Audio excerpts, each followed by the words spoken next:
जोहार, मैं आनंद कुमार और आप देख रहे हैं जनमन की बात। दोस्तों, झारखंड के मुख्यमंत्री हेमंत सोरेन आज नीति आयोग की बैठक में नहीं पहुंचे। बैठक में शामिल होने का उन्होंने ऐलान भी किया था, तैयारी भी की थी, लेकिन फिर भी वह नहीं पहुंचे। आखिरी वक्त में प्रधानमंत्री की अध्यक्षता वाली इस मीटिंग के बायकॉट को लेकर सियासी गलियारों में चर्चा हो रही है। हालांकि नीति आयोग की इस मीटिंग का बहिष्कार करने वाले हेमंत सोरेन इकलौते मुख्यमंत्री नहीं हैं। हेमंत सोरेन से पहले देश के 6 राज्यों के मुख्यमंत्रियों ने इस बैठक का बहिष्कार कर दिया। लेकिन हेमंत सोरेन को लेकर चर्चा इसलिए है क्योंकि आज सुबह तक उनके आने की चर्चा थी। ये कहा जा रहा था कि वे नीति आयोग की बैठक में शामिल होंगे। पिछले दिनों प्रधानमंत्री से जब वे मिले थे, उस समय भी उन्होंने कहा था कि नीति आयोग की बैठक में वे अपनी बात रखेंगे। लेकिन आज जब मीटिंग शुरू हुई तो न तो हेमंत सोरेन इसमें पहुंचे और न ही उनका कोई रिप्रेजेंटेटिव, कोई प्रतिनिधि आया। ऐसे में सवाल ये उठ रहा है कि आखिर वक्त में उन्होंने इस मीटिंग का बायकॉट क्यों किया? क्या कांग्रेस इसकी वजह है? दोस्तों, झारखंड में पिछले 2-3 दिनों में सरकार और विधानसभा अध्यक्ष यानी स्पीकर के 3 एक्शन से कांग्रेस के अंदर खाने नाराजगी बताई जा रही है। कांग्रेस के प्रदेश अध्यक्ष राजेश ठाकुर ने तो बाकायदा मीडिया में इन बातों को लेकर बयान भी दिया है। ठाकुर राज्य समन्वय समिति यानी स्टेट कोऑर्डिनेशन कमेटी के सदस्य भी हैं। कांग्रेस का पहला एक्शन मांडू के विधायक से जुड़ा हुआ है।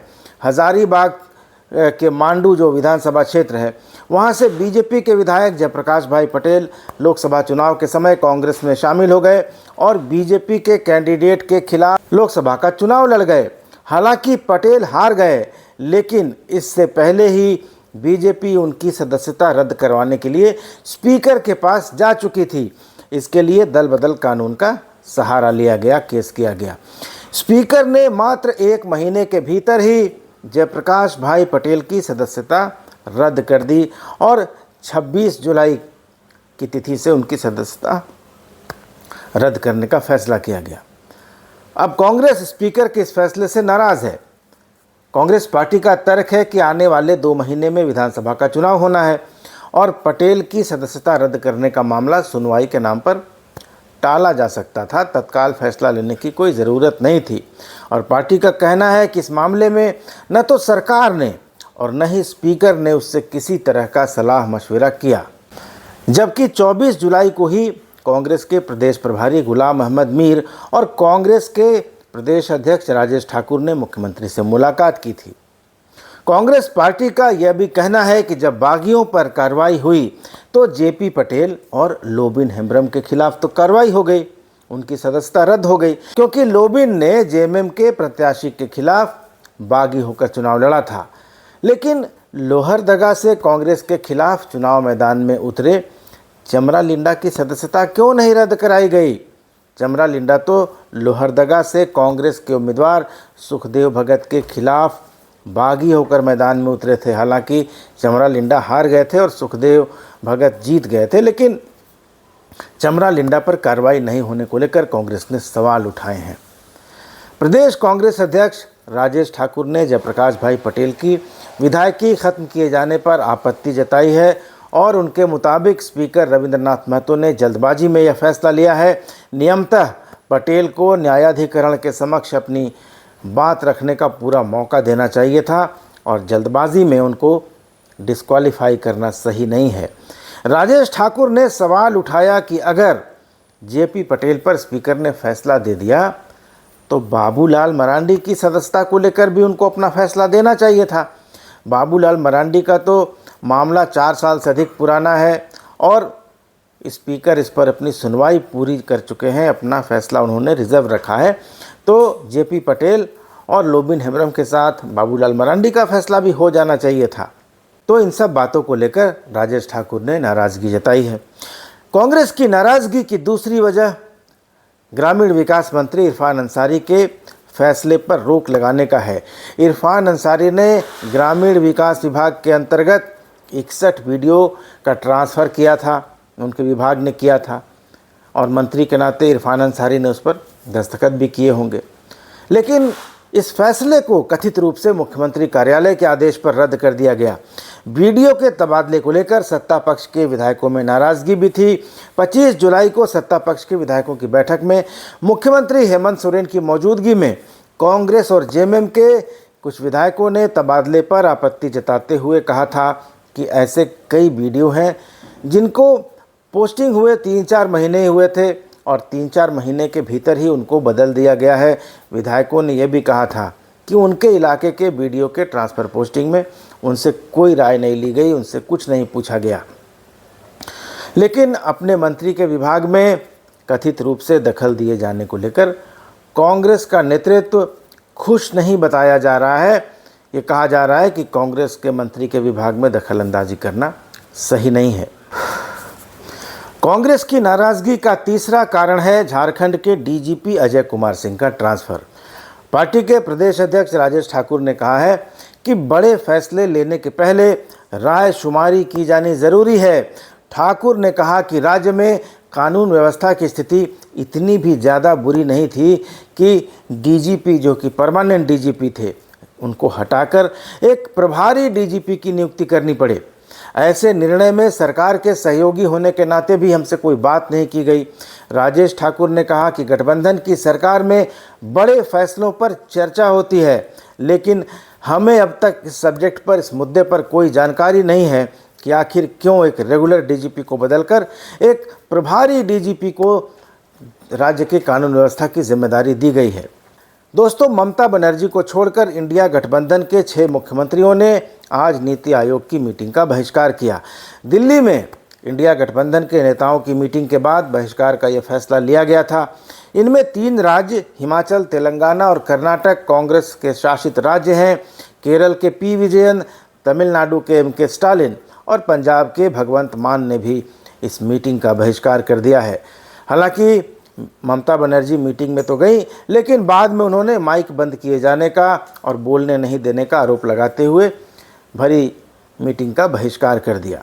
लेकिन राजनीतिक पंडितों का कहना है कि ममता बनर्जी इसलिए गई क्योंकि ममता बनर्जी की party all India Trinamool Congress अकेले दम पर बंगाल की सत्ता में है, लेकिन झारखंड की स्थिति ऐसी नहीं है। हेमंत सोरेन को यहाँ पर कांग्रेस की बैसाखी की ज़रूरत है। अगर हेमंत सोरेन नीति आयोग की बैठक में जाते तो कांग्रेस हाईकमान भी उनसे नाराज़ हो जाता, जिसका असर अभी झारखंड की राजनीति पर पड़ सकता था। अभी दोनों दलों के बीच यानी कांग्रेस और जेएमएम के बीच आगामी विधानसभा चुनाव में सीटों के बंटवारे को लेकर चर्चा चल रही है। जेएमएम 2019 के विधानसभा चुनाव से ज़्यादा सीटें चाहता है और कांग्रेस भी चाहती है कि उसे कुछ ज़्यादा सीटें मिल जाएं, क्योंकि जयप्रकाश भाई पटेल और प्रदीप यादव जो कि 2019 में भारतीय जनता पार्टी और झारखंड विकास मोर्चा प्रजातांत्रिक से जीत कर आए थे, अब कांग्रेस में शामिल हो चुके हैं। तो हो सकता है कि कांग्रेस दबाव बढ़ाने के लिए भी नाराज़गी का दिखावा कर रही हो, क्योंकि जेएमएम और कांग्रेस के संबंधों में अभी तक किसी तरह की कोई कड़वाहट या किसी तरह का तनाव देखने को नहीं मिल रहा है। राजेश ठाकुर के इन बयानों के बावजूद कांग्रेस और जेएमएम के संबंधों में कोई कड़वाहट के आसार नहीं हैं। कांग्रेस सरकार में सहयोगी है, सब कुछ स्मूथली चल रहा है। राजेश ठाकुर भी प्रदेश अध्यक्ष होने के साथ साथ स्टेट कोऑर्डिनेशन कमेटी के सदस्य हैं। ऐसे में अगर वे मीडिया के सामने अपनी नाराज़गी का इजहार कर रहे हैं सरकार के कुछ फैसलों को लेकर या स्पीकर के फैसले को लेकर, तो इसको एक पॉलिटिकल स्टेटमेंट के तौर पर देखा जा सकता है या सीटों को लेकर दबाव बनाने की एक कवायद के रूप में भी देखा जा सकता है। यह सिर्फ एक नूरा कुश्ती है, यानी जुबानी जंग है। दोस्तों, झारखंड में 3 महीने बाद ही विधानसभा के चुनाव होने हैं और यहाँ पर मुख्य मुकाबला हेमंत सोरेन की पार्टी झारखंड मुक्ति मोर्चा, कांग्रेस, आरजेडी और माले के गठबंधन और भारतीय जनता पार्टी के बीच है। हेमंत सोरेन ने हाल ही में केंद्रीय बजट पर सवाल उठाया है और उनकी पार्टी भारतीय जनता पार्टी और केंद्र की मोदी सरकार के खिलाफ कैंपेन चला रही है। जानकारों का कहना है कि अगर हेमंत सोरेन ऐसे में इंडिया अलायंस के बहिष्कार के फैसले के बावजूद प्रधानमंत्री मोदी के साथ नीति आयोग की बैठक में शामिल हो जाते तो इसका गलत संदेश जाता। ये संदेश जाता कि हेमंत सोरेन भारतीय जनता पार्टी से नज़दीकियां बढ़ा रहे हैं। वैसे भी जब वे 15 जुलाई को प्रधानमंत्री मोदी से शिष्टाचार भेंट करने गए थे तो ये बातें कही जा रही थी कि आखिर वे इतनी जल्दी क्यों गए जेल से छूटने के बाद। जब भारतीय जनता पार्टी के तमाम नेता हेमंत सोरेन को भ्रष्टाचार के मुद्दे पर घेर रहे हैं, उन पर तीखे हमले कर रहे हैं, तो जेल से निकलने के मात्र 15 दिन के बाद ही प्रधानमंत्री से शिष्टाचार भेंट को लेकर कांग्रेस के खेमे में भवें जरूर तनी होंगी। और ऐसी हालत में हेमंत सोरेन कांग्रेस को और नाराज़ करने का रिस्क नहीं ले सकते, ये खतरा उठाने का भी मौका नहीं ले सकते कि वे किन्हीं कारणों से भाजपा के प्रति सॉफ्ट हो रहे हैं। इससे जेएमएम के सामने फॉल्स पोजीशन में आने का संकट था। हालांकि झारखंड मुक्ति मोर्चा का कहना है कि इस बैठक में शामिल होने का कोई औचित्य ही नहीं था, यानी नीति आयोग की बैठक में। ईटीवी भारत ने जेएमएम के प्रवक्ता मनोज पांडे के हवाले से खबर दी है कि मुख्यमंत्री हेमंत सोरेन ने पिछले दिनों प्रधानमंत्री मोदी से मुलाकात की थी।